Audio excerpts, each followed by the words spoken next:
Hello दोस्तों, स्वागत है आप सभी का आज की क्लास में, आज के सेशन में। तो दोस्तों, आज हम भारत के संवैधानिक इतिहास में जो चार्टर्ड एक्ट आए थे, ठीक है, उनके संबंध में चर्चा करने वाले हैं। एक के बाद एक लगातार 4 चार्टर्ड एक्ट भारत में आए हुए थे, ठीक है। तो उससे पहले जो अधिनियम आए थे, सबसे पहले रेगुलेटिंग एक्ट, उसके पश्चात एक्ट ऑफ सेटलमेंट और उसके पश्चात पिट्स इंडिया एक्ट, वो हमने पिछली क्लास में चर्चा करी थी, ठीक है। आपको पता होगा, पहले निदेशक मंडल के जरिए नियंत्रण किया गया था कंपनी पे, फिर बाद में 1784 में फिर नियंत्रण बोर्ड भी स्थापित किया गया, ठीक है। और उसके जरिए भारत में जो व्यापारिक और राजनीतिक कार्य कंपनी के वो पृथक पृथक हो गए थे। बाकी इन कार्यों को पृथक करने के कारण क्या हुआ, जो व्यापारिक मामले थे निदेशक मंडल के पास ही थे, राजनीतिक मामले नियंत्रण बोर्ड के पास आ गए, ठीक है। तो इस प्रकार द्वैध शासन भारत में कब 1784 के एक्ट में शुरू हो जाता है, ठीक है।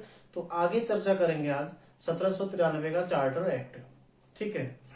तो देखते हैं 1793 का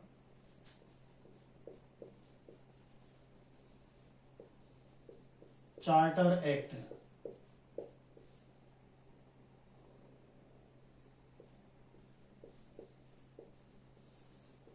ठीक है, ये अधिनियम है चार्टर एक्ट 1793 का। तो 1793, 1813, 1833 और 1853, 4 चार्टर एक्ट एक के बाद एक लगभग 20 साल के अंतर में, 20-20 साल के अंतर में 4 चार्टर एक्ट यहाँ पर आए थे, अलग अलग समय में अलग अलग नियम लेकर, ठीक है। तो पहला चार्टर एक्ट है 1793 में। क्या इसकी प्रमुख विशेषताएं थी?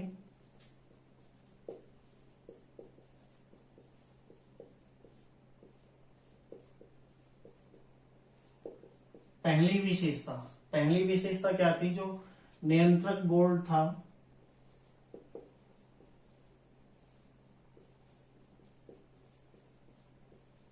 के सदस्यों या अधिकारियों, ठीक है, को भारतीय कोष से वेतन दिया जाने लगा।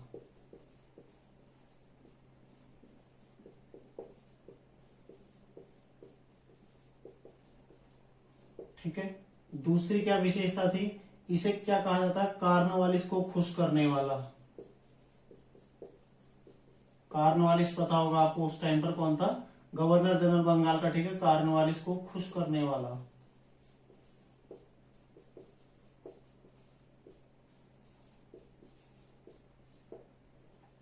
कहा जाता है, ठीक है, इसको। फिर तीसरी क्या विशेषता थी इसमें? कंपनी के अधिकार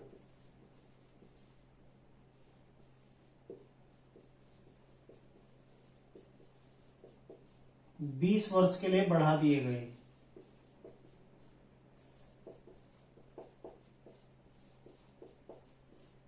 ठीक है, ये भी आपने याद रखना है। तो कंपनी के अधिकार 20 वर्ष के लिए बढ़ाए गए, ठीक है।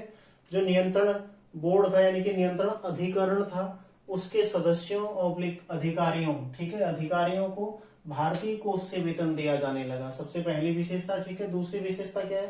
कार्नवालिस को खुश करने वाला। उस टाइम पर जब 1793 का चार्टर एक्ट आया था, तो उस टाइम पर बंगाल का वायसराय, बंगाल का गवर्नर जनरल कौन था? कार्नवालिस। तो उसको खुश करने वाला एक्ट से कहा जाता है। तीसरा है, कंपनी के अधिकार जो है 20 वर्ष के लिए बढ़ा दिए गए, ठीक है। जैसा कि अभी क्लियर हो जाएगा, क्योंकि इसके पश्चात 20 साल यानी कि 1813 में दूसरा चार्टर एक्ट आता है, इसका मतलब 20 साल के लिए बढ़ाए गए थे, ठीक है। तो ये इसकी विशेषताएं, 3 विशेषताएं आपको याद रखनी है, बहुत ही सामान्य है, कोई इसमें ज्यादा घुमाने फिराने की सीधी सीधी है, ठीक है। तो सिंपल है, 20 साल बढ़ा दिए गए, कार्नवालिस थे तो उनको खुश किया गया।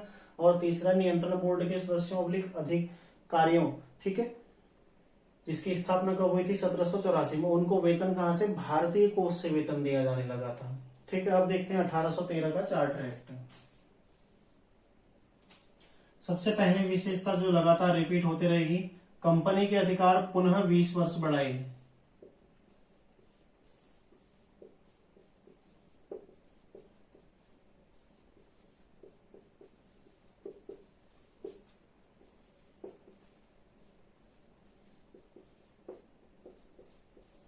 पहली विशेषता, ठीक है। दूसरी विशेषता क्या है? देखो, पहली विशेषता पुनः 20 वर्ष के लिए अधिकार बढ़ा दिए गए, ठीक है। 1813 के पश्चात 1833 का चार्टर एक्ट आता है, तो ये आपका क्लियर हो गया। दूसरा है इसमें जो सबसे बड़ी इसकी खासियत है वो है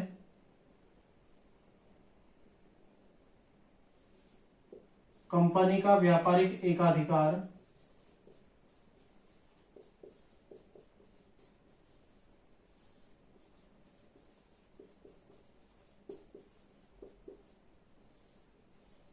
समाप्त।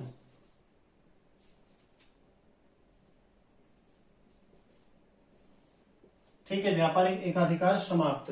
कंपनी का व्यापारिक एकाधिकार समाप्त मतलब कोई भी व्यक्ति कंपनी में जो सदस्य नहीं है, कंपनी का जो व्यक्ति नहीं है, उसके अलावा भी कोई अन्य व्यक्ति भी यहाँ पर व्यापार आके कर सकता था। ठीक है, कंपनी का व्यापारिक एकाधिकार समाप्त केवल चाय और चीन के साथ व्यापार पर एकाधिकार बना रहा। ठीक है,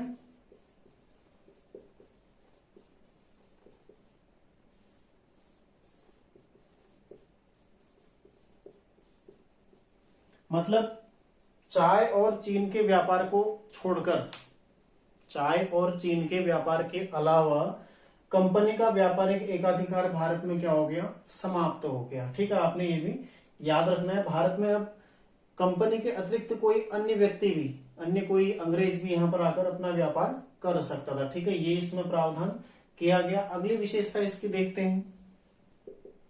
तीसरी विशेषता है ईसाई मिशनरियों को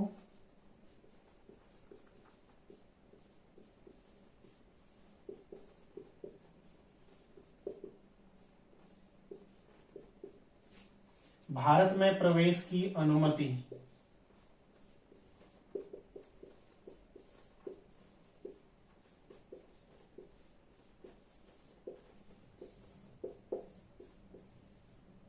भारत में प्रवेश की अनुमति, ठीक है, किसे, ईसाई मिशनरियों को।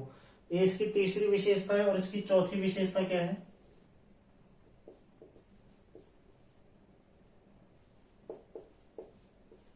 भारत में शिक्षा पर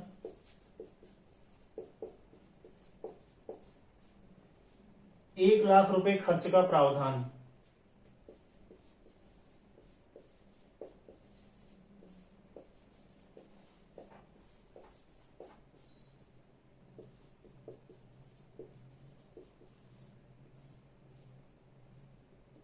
ठीक है, ये भी आपको याद रखना है। तो पहली विशेषता पुनः 20 वर्ष के लिए अधिकार बढ़ाई गई। ठीक है, फिर कंपनी का व्यापारिक एकाधिकार समाप्त कर दिया गया। ठीक है, केवल चाय और चीन के साथ जो व्यापार है उस पर एकाधिकार बना रहा। तीसरा, ईसाई मिशनरियों को भारत में प्रवेश करने की अनुमति। ठीक है, जो ईसाई धर्म के प्रचारक थे वो भी भारत में आकर धर्म प्रचार अपना कर सकते थे। उन्हें लाइसेंस मिल गया कि आप आइए भारत में। ठीक है, उन्हें अनुज्ञप्ति मिल गई। इसके अलावा जो चौथा है, भारत में शिक्षा पर ₹1,00,000 खर्च का प्रावधान। तो पहली बार अंग्रेजों द्वारा भारत में शिक्षा पर ₹1,00,000 खर्च का प्रावधान प्रति वर्ष कब किया गया था, 1813 के चार्टर एक्ट में। सोचो क्यों किया गया। भारतीय शिक्षा पर, भारत में शिक्षा पर, भारतीय शिक्षा नहीं, भारत में शिक्षा। ठीक है, दोनों में फर्क है। भारतीय शिक्षा मतलब जो भारत की शिक्षा परंपरा है, भारत में शिक्षा मतलब जो पश्चिमी शिक्षा है। ठीक है, मतलब पश्चिमी शिक्षा को बढ़ाने के लिए है तो शिक्षा है, लेकिन उसको बढ़ाने के लिए ₹1,00,000 खर्च का प्रावधान किया गया।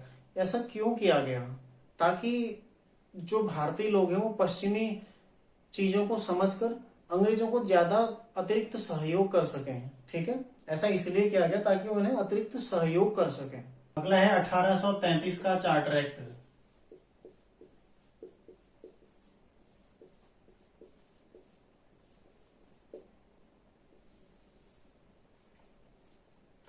देखो, जब अंग्रेज कंपनी ईस्ट इंडिया कंपनी के द्वारा भारत में अपना शासन प्रारंभ किया गया, ठीक है, 1773 से आगे को शुरू किया गया, तो सबसे बड़ी चुनौती ही यही था। भारत में तरह तरह के कानून थे, तरह तरह की विविधताएं थी, इनसे निपटना ही सबसे बड़ी चुनौती था उनके लिए। ठीक है, तो इनसे निपटने के लिए उन्हें जरूरी क्या था कि वो भारतीयों को भी पश्चिमी चीजों में ढाल दें, है ना। तो इसलिए भारत में पश्चिमी शिक्षा को बढ़ावा दिया गया, बजाय यहाँ की जो शिक्षा चली आ रही थी, शिक्षा प्रणाली, उसको बदलते हुए पश्चिमी शिक्षा पर ज्यादा जोर दिया जा रहा था, ठीक है, ताकि भारतीय उन्हें ज्यादा अच्छे से बेहतर तरीके से सहयोग कर सके। अब बेहतर तरीके से सहयोग करेंगे तो मुनाफा किसको होगा? सीधा सीधा कंपनी को मुनाफा होगा, है ना, क्योंकि उन्हें वो चीजें बार बार समझाने की आवश्यकता नहीं पड़ेगी, भारतीय स्वयं ही उन्हें उस चीज में मदद कर देंगे, ठीक है। तो ये भी आपने ध्यान रखना है। 1813 के चार्टर एक्ट में ये प्रावधान किया गया कि भारत में शिक्षा पर 1 लाख रुपए खर्च हो प्रतिवर्ष। हालांकि किया नहीं गया, खर्च हुआ नहीं, इसका नतीजा कुछ नहीं रहा, ठीक है, परिणाम कुछ नहीं रहा, लेकिन प्रावधान किया गया। शिक्षा पद्धति यहाँ पर आप इतिहास में जब पढ़ोगे तो 1833 से ही लगभग थोड़ा थोड़ा बहुत इस पर काम होता है, ठीक है। जो 1854 के वुड डिस्पैच वहां से शुरू होती है, मैग्ना कार्टा उसको कहा जाता है, लेकिन उससे पहले की जो शिक्षा पद्धति चल रही थी वो मैकाले पद्धति पर आधारित थी, ठीक है। टपकन पद्धति जिसे बोलते हैं, छन छन कर, ठीक है, वो इतिहास में पढ़ेंगे, जब इतिहास पढ़ाएंगे आपको बहुत बेहतर समझाएंगे। लेकिन अभी जो हमारा है केवल 1813 का चार्टर एक्ट, ठीक है, इसमें आपने याद रखना है भारत में शिक्षा पर 1 लाख रुपए खर्च का प्रावधान किया गया था। 1833 का चार्टर एक्ट क्यों महत्वपूर्ण है? बहुत महत्वपूर्ण है। ऐसा क्यों है? ठीक है, 1833 का चार्टर एक्ट ऐसा क्यों महत्वपूर्ण है कि इसमें क्या हुआ था ऐसा, ठीक है। सबसे पहला जो इसमें महत्वपूर्ण तथ्य है,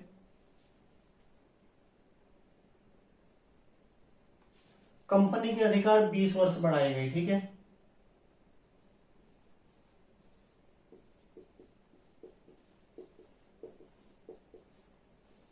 कंपनी के अधिकार 20 वर्ष बढ़ाए गए, इसका पहला पॉइंट है, ठीक है। फिर अगला पॉइंट यदि आप देखते हैं, ये 20 वर्ष तो आपने देखो 1793 में 20 वर्ष पड़े, 1813 में 20 वर्ष पड़े, 1833 में 20 वर्ष बढ़े तो 1853, ये तो आपको सिंपल याद हो गया होगा, ठीक है। दूसरा, मैंने कल आपको बताया था भारत में केंद्रीय प्रशासन की नींव किस एक्ट के द्वारा पड़ी थी? सर्वप्रथम 1773 के चार्टर एक्ट के द्वारा, ठीक है, जहां पर मैंने आपको समझाया था कि जो बंगाल है, बंगाल का गवर्नर जनरल था, उसके अधीन मद्रास और बंबई की प्रेसिडेंसियां उसके अधीन कर दी गई थी, लेकिन उन्हें कानून बनाने की शक्ति, विधान बनाने की शक्ति या विधायी शक्तियां दी गई थी। यहां पर क्या हुआ, उनसे वो शक्तियां भी छीन ली गई, और जो गवर्नर जनरल था बंगाल का, उसको भारत का गवर्नर जनरल कहा गया, और संपूर्ण भारत जितना पर भी अंग्रेज विजित थे उन क्षेत्रों का उसके अधीन पूरा पूरा नियंत्रण हो गया। उनके लिए विधि बनाना, वहां पर शासन कैसे करना है, ये सारी चीजें उस गवर्नर जनरल के अधीन आ गई, ठीक है। और उसकी कार्यकारिणी परिषद में एक विधि सदस्य अतिरिक्त जोड़ा गया। जो कार्यकारिणी परिषद बनी हुई थी 4 सदस्यों की, उसमें एक विधि सदस्य भी इसमें जोड़ दिया गया। तो आपको भी ये पॉइंट काफी महत्वपूर्ण याद रखना है कि भारत में केंद्रीकरण की जो नींव पड़ी थी 1773 में, उसका जो लक्ष्य है वो पूरा कहां पर होता है? 1833 में, जब मद्रास और बंबई दोनों प्रेसिडेंसियों से उसके कानून बनाने की जो शक्तियां थी उनको छीन लिया था, और स्वयं ब्रिटिश जो गवर्नर जनरल यहाँ पर था भारत का, ठीक है, वो अपनी कार्यकारिणी परिषद के माध्यम से यहाँ पर कानून बना रहा था, ठीक है। तो आपको ये याद रखना है। तो दूसरा क्या है,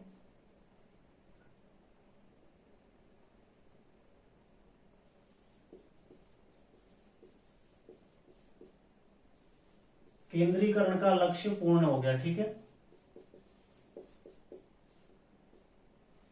ये मैंने आपको समझा दिया है। ये मैं हालांकि आपको छोटा सा पॉइंट लिखा रहा हूं, लेकिन इसमें मैंने आपको जितनी स्टोरी है वो पूरी समझा दी है। यहाँ पर इतना लिखा पाना संभव नहीं है, ठीक है, इसीलिए मैं आपको केवल एक बुलेट पॉइंट इसका दे रहा हूँ। केंद्रीकरण का लक्ष्य पूर्ण, जो कहां से शुरू हुआ था? 1773। सिंपल है, वहां केवल नियंत्रण में आए थे, शक्तियां नहीं छीनी थी। यहाँ पर शक्तियां भी छीन ली गई हैं, ठीक है, यहाँ पर शक्तियां छीन ली गई हैं, कानून नहीं बना सकते हैं अपने लिए।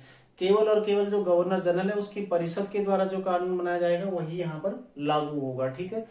जो जहां जहां पर जो अंग्रेज है, जो गवर्नर जनरल है, उसका अधिकरण, उसका अधिकार है, ठीक है, अधिकरण नहीं अधिकार है, ठीक है।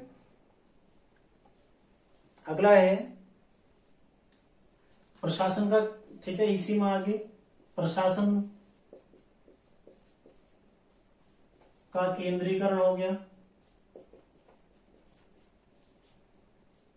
केंद्रीयकरण होता है, ठीक है, केंद्रीकरण नहीं होता, केंद्रीयकरण होता है, यहाँ पर यह जोड़ लीजिएगा। केंद्रीकरण हो गया, प्रशासन का केंद्रीकरण हो गया, ठीक है। यानी कि सारी जो शक्तियां हैं वो अब किसके अधीन आ गई? गवर्नर जनरल के अधीन आ गई। विधायी शक्तियों का भी क्या हो गया, केंद्रीकरण हो गया।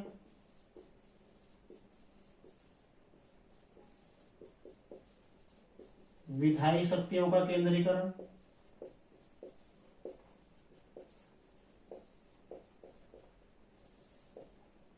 ठीक है।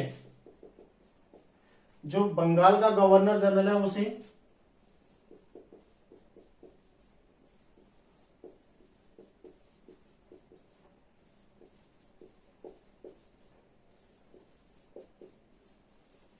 भारत का गवर्नर जनरल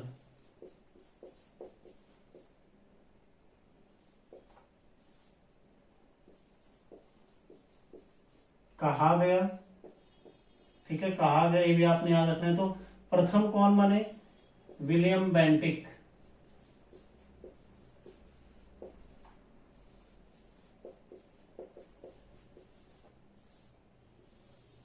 देखो कई सारे क्वेश्चन इसमें बनते हैं, ठीक है। मैंने पिछले अभी पेपर देखा होगा आपने, जो हाईकोर्ट महाधिवक्ता वाला शायद समीक्षा अधिकारी का प्री हुआ था, वहां पर भी इसमें से एक क्वेश्चन बना हुआ था। अभी मैं उस क्वेश्चन को बताता हूँ आपको, क्वेश्चन क्या था समझिएगा, ठीक है। तो बंगाल के गवर्नर जनरल को भारत का गवर्नर जनरल कहा गया। जो भारतीय जितने भी विजित क्षेत्र थे जहां जहां पर अंग्रेजों का नियंत्रण था, वो भारत के पूर्णतः वो अंग्रेजों के पूर्णतः नियंत्रण में आ गए, और क्षेत्रों के लिए एक गवर्नर जनरल बनाया गया। कौन, प्रथम गवर्नर जनरल कौन बना, विलियम बेंटिक। तो आप समझना, पहला गवर्नर जनरल कौन है, विलियम बेंटिक। और बंगाल का अंतिम गवर्नर जनरल कौन है, ये भी विलियम बेंटिक। 1828 में बन के भारत में आया था, 33 तक ये बंगाल का रहा, लेकिन 33 में चार्टर एक्ट आया, उसके पश्चात ये पूरे भारत का हो गया, ठीक है। ये आपको ध्यान रखना। तो बंगाल के गवर्नर जनरल को भारत का गवर्नर जनरल कहा गया। प्रथम गवर्नर जनरल कौन बने, विलियम बेंटिक। केंद्रीकरण का लक्ष्य पूर्ण हो गया, ठीक है, प्रशासन का केंद्रीकरण हो गया, और विधायी शक्तियों का भी केंद्रीकरण हो गया, यानी कि शासन भी गवर्नर जनरल चलाएगा और कानून भी गवर्नर जनरल बनाएगा, ठीक है।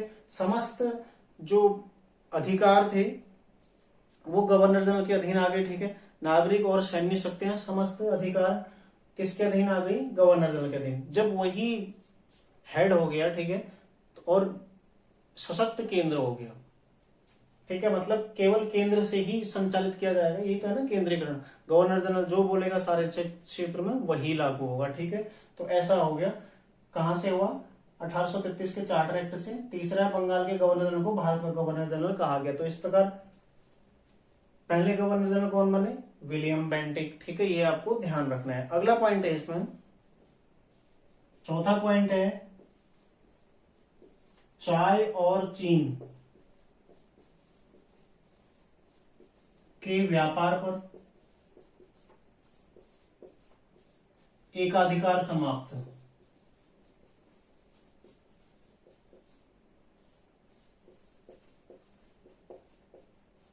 किसका, कंपनी का। चाय और चीन के साथ व्यापार पर कंपनी का एकाधिकार जो 1813 से बना हुआ था वो यहां पर समाप्त। देखो आपको एक याद करोगे, अगला आपको खुद याद हो जाएगा। यहाँ पर देखो कितनी चीजें, 20 साल के लिए बढ़ा, 20 साल के लिए बढ़ा, ठीक है। कंपनी का व्यापारिक एकाधिकार कहा, चाय और चीन के साथ बना हुआ था, बाकी समाप्त, लेकिन यहाँ पर वो भी समाप्त हो गया, ठीक है। अब आगे देखोगे आप, यहाँ पर 1 लाख रुपए खर्च का प्रावधान था, लेकिन 1833 में आप देखोगे मैकाले की शिक्षा नीति भारत में लागू हो जाती है, ठीक है। इस एक्ट के पश्चात जब इतिहास भी पढ़ोगे ना, साथ में वायसराय पढ़ोगे और इतिहास जो आधुनिक भारत का इतिहास है, जब इन सबको जोड़ोगे तो आपकी एक बहुत बेहतरीन स्टोरी इसमें बनेगी, ठीक है। बिल्कुल भी आपको रटने की आवश्यकता नहीं, मैं बार बार बोलता हूँ, रटने की बिल्कुल आवश्यकता आपको नहीं पड़ेगी। समझ के पढ़ो ना क्या हो रहा है, हो क्या रहा है। देखो केंद्रीकरण कैसे शुरू हो रहा है, जो केंद्र करेगा वही तो केंद्र सारे क्षेत्र में लागू होगा, वही केंद्रीकरण है ना। विकेंद्रीकरण क्या होता है, जहां पर केंद्र के साथ साथ राज्यों को भी शक्तियां दी जाती हैं। जहां पर राज्यों में कोई शक्ति नहीं, केवल केंद्र को शक्ति, वो क्या है, केंद्रीकरण है। नींव कहां से पड़ गई, 1773 से। 1773 में क्या हुआ, उनको अधीन किया गया बंगाल की, लेकिन कानून बनाने की शक्ति सूक्ष्म मात्रा में दी गई थी, जो 1833 में छीन ली गई। अब शक्तियां छीन ली गई, यानी कि केंद्र सशक्त हो गया, ठीक है। केवल केंद्र ही कुछ कर सकता है, जो करेगा केंद्र करेगा, वही सारे क्षेत्रों में लागू होगा, तो केंद्रीकरण पूरा। तो क्या है केंद्रीकरण, ये भी आपको समझ में आ गया। बिल्कुल भी दिक्कत है ही नहीं, कुछ है ही नहीं इसमें, है ना। आपने केवल समझना है बस। अगर समझोगे तो रटने की आवश्यकता नहीं पड़ेगी, और रटोगे तो फिर समझना तो कहां से आपने, है ना। तो चाय और चीन के साथ व्यापार पर एकाधिकार समाप्त कर दिया गया, ये भी आपको पॉइंट याद रखना है। और अगला पॉइंट है इसमें, पांचवा पॉइंट आप लिख लो, ठीक। कार्यकारिणी परिषद में अतिरिक्त कानूनी सदस्य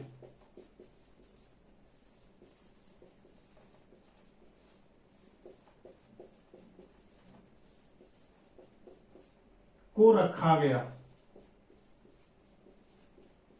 सोचो ना इसकी जरूरत क्यों पड़ी।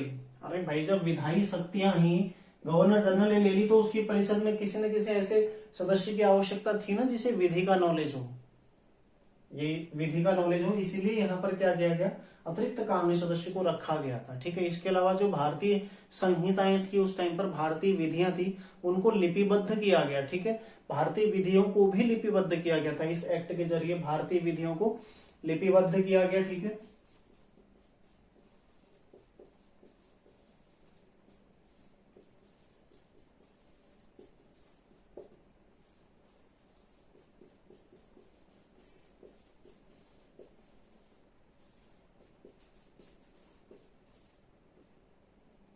या भारतीय विधियों को संहिताबद्ध किया गया, ठीक है। उसके अलावा आप देखोगे एक महत्वपूर्ण सबसे जो है यहां पर क्या था,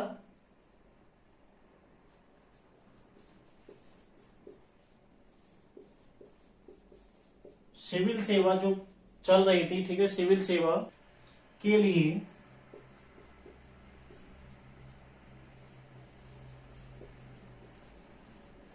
खुली प्रतियोगिता कराने का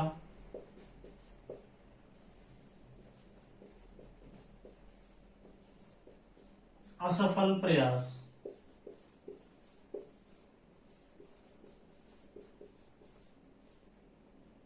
ठीक है, तो क्वेश्चन ये बनेगा कि पहली बार सिविल सेवा के लिए खुली प्रतियोगिता यानी कि प्रतियोगिता परीक्षा कराने का पहला प्रयास कब किया गया था, 1833 के चार्टर एक्ट में। और आयोजित कब की गई थी, जहां सफल हुई वो कब था, 1853 में।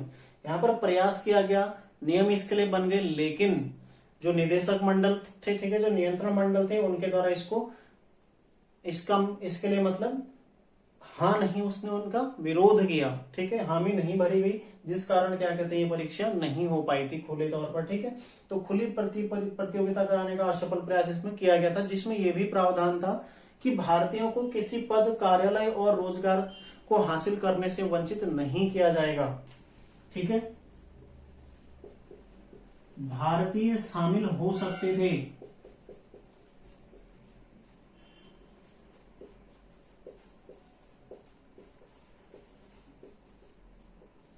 यदि आप यूकेपीएससी की तैयारी कर रहे हैं कोई, और आपने महाधिवक्ता कार्यालय का एआरओ और आरओ अगर जो एग्जाम हुआ था मार्च महीने में, अगर यदि वो दिया था, ठीक है, तो उसमें आपने देखा होगा कि क्वेश्चन आया था कि पहली बार भारतीयों को किस अधिनियम के द्वारा प्रतियोगिता परीक्षा, सिविल सेवा के लिए प्रतियोगिता परीक्षा में सम्मिलित होने की छूट दी गई थी, किसमें दी गई थी, 1833 के चार्टर एक्ट में। अब जब ये क्वेश्चन हुआ था, पेपर हुआ था, उस टाइम पर सबके मन में एक ही डाउट था, क्या, कि जो खुली प्रतियोगिता परीक्षा वो तो 1853 के एक्ट से कराई गई थी, वहां पहली बार आयोजित हुई थी, लेकिन यहाँ क्या था, यहाँ पर प्रयास किया गया था, कराने का प्रयास किया गया, ठीक है। और ये भी कहा गया कि इसमें भारतीय शामिल होंगे, केवल इतना कहा गया, लेकिन क्या हुआ, जो निदेशक मंडल है, ठीक है, उसके विरोध के कारण इस प्रावधान को फिर रोक दिया गया, आगे नहीं बढ़ पाया, ये मतलब हो नहीं पाया, केवल सोचा लेकिन उस पर अमल नहीं हो पाया, ठीक है, मतलब ये मान के चलिए आप। तो निदेशक मंडल के विरोध के कारण इसको आगे नहीं बढ़ा पाई, लेकिन प्रावधान किया गया था, ये आपने याद रखना है। और अंतिम है, अगला क्या आ जाएगा इसमें, किसी भी अंग्रेज को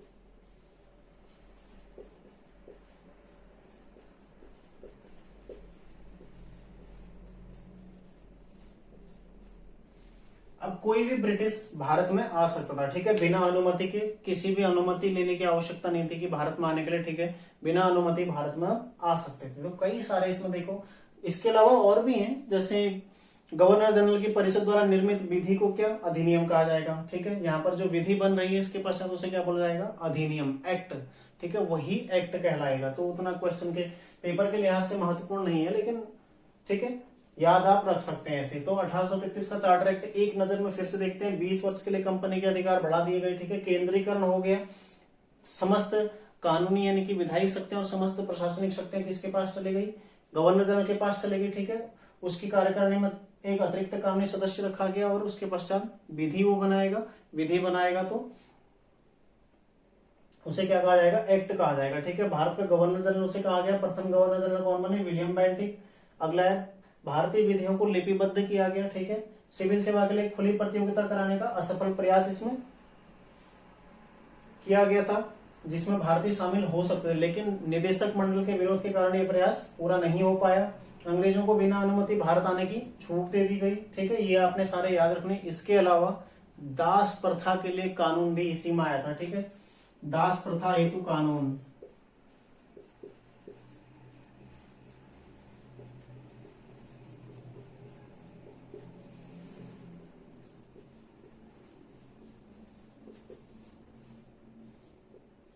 ठीक है, दास प्रथा को रोकने के लिए कानून इसी के एक्ट के तहत आया था। आपने देखा होगा 1843 में एलिनब्रो, जो उस टाइम पर गवर्नर जनरल था, उसके द्वारा भारत में दास प्रथा को गैर कानूनी घोषित किया गया था। तो उसके लिए कानून यहीं पर से इसी एक्ट के जरिए, ठीक है, आया था। इसके अलावा एक विधि आयोग का गठन हुआ था, जिसका अध्यक्ष कौन था, लॉर्ड मैकाले, ठीक है, और मैकाले की शिक्षा पद्धति भी इसी एक्ट के पश्चात यहाँ पर जारी रही थी। वो इतिहास के विषय है, वहां पर इतिहास में उसको देखेंगे, ठीक है। तो 1833 का चार्टर एक्ट इन उद्देश्यों के लिए हमारे लिए काफी महत्वपूर्ण है। तो आप लोग इसका एक स्क्रीनशॉट ले लीजिए पूरा, ठीक है, आप लोग नोट कर सकते हैं इसे, बिल्कुल बुलेट पॉइंट है, आपको ज्यादा लिखने की आवश्यकता नहीं पड़ेगी इसमें, ठीक है। अब देखते हैं 1853 का चार्टर एक्ट। 1853 का चार्टर एक्ट, इसके बारे में अब जानते हैं। सबसे पहले अंतिम चार्टर एक्ट, ठीक है, पहला पॉइंट है इसका अंतिम चार्टर एक्ट।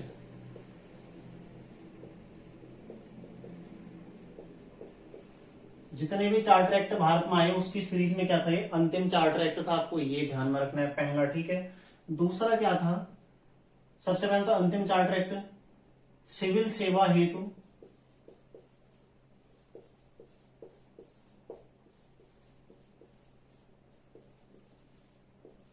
खुली प्रतियोगिता परीक्षा का आयोजन,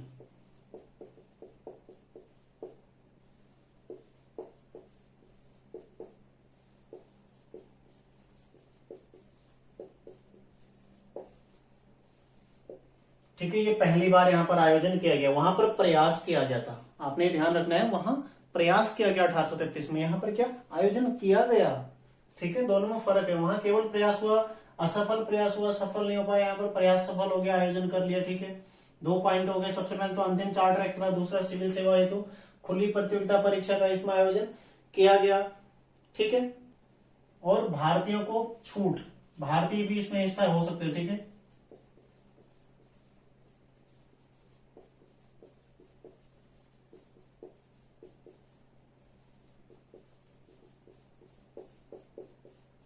किए गए, ठीक है। अगला पॉइंट है एक गवर्नर जनरल की कार्यकारिणी परिषद थी, ठीक है। और अब यहां पर से आप देखोगे विधान परिषद भी आ गई, उसको देखते हैं। उससे पहले ही अब कंपनी को कोई अधिकार नहीं दिए गए, ठीक है। ब्रिटिश क्राउन जब चाहे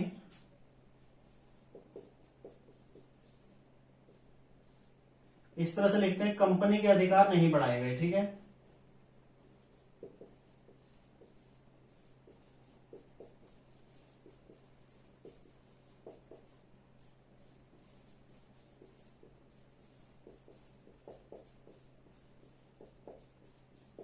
मतलब अधिकार नहीं बढ़ाए गए, अर्थात ब्रिटिश सरकार जब चाहे कंपनी के हाथ से शासन को छीनकर अपने हाथ में ले सकती थी, ठीक है। तो कंपनी के अधिकारों को अब नहीं बढ़ाया गया और कभी भी इन्हें समाप्त किया जा सकता था। अभी समाप्त नहीं किए थे, लेकिन कभी भी इन्हें समाप्त किया जा सकता है। इसके बाद देखो कहीं है ही नहीं कि यहाँ पर कंपनी को 20 साल के लिए बढ़ा दिया, 10 साल के लिए बढ़ा दिया, ठीक है। अब कंपनी के जो अधिकार थे वो नहीं बढ़ाए गए, व्यापारिक अधिकार जो थे, ठीक है, अब वो नहीं बढ़ाए गए और कंपनी अब कभी भी समाप्त की जा सकती थी। अगला पॉइंट इसमें आएगा, पहली बार गवर्नर जनरल की परिषद के विधायी एवं प्रशासनिक कार्य पृथक किए गए।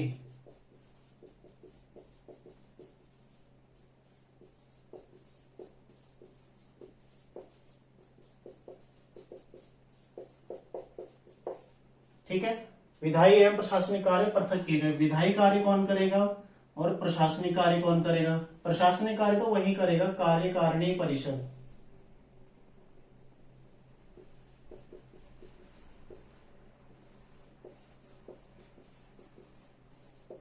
ठीक है, और विधायी कार्य कौन करेगा? इसके लिए एक नई भारतीय विधान परिषद, ठीक है, वैसे था केंद्रीय विधान परिषद, जिसे भारतीय केंद्रीय या भारतीय विधान परिषद, ठीक है, इसका गठन किया गया। और अब ये कौन से कार्य देख रहा था? गवर्नर जनरल की परिषद के विधायी कार्य ये अलग हो गए, प्रशासनिक कार्य अलग हो गए, ठीक है। यानी कि अब जैसे विधि निर्माण होता है ना संसद में, अभी आप देखते हैं लोकसभा है, राज्यसभा है, तो वैसे ही दो संस्थाएं यहाँ पर हो गई, ठीक है। तो एक छोटी संसद का यहाँ पर निर्माण हो गया, लघु संसद इसे आप बोल सकते हैं, ठीक है। एक संसद का सा दिख रहा है ना, ये देखो, ये विधान बना रहा है, ये प्रशासनिक कार्य देख रहा है, ये विधान बना रहा है, तो दोनों कार्य अलग अलग हो गए। तो इनमें प्रावधान क्या किया गए? जो परिषद बनाई इसके 6 सदस्य, ठीक है, 6 सदस्य जोड़े गए,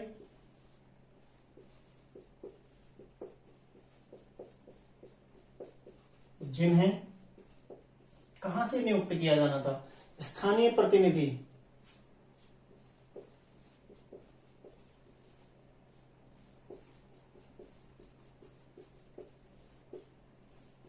स्थानीय प्रतिनिधि के रूप में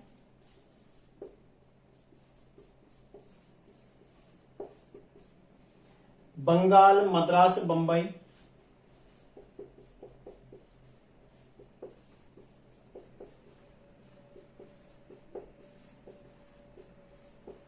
और आगरा संयुक्त प्रांत, ठीक है, आगरा से चयनित किया जाना था।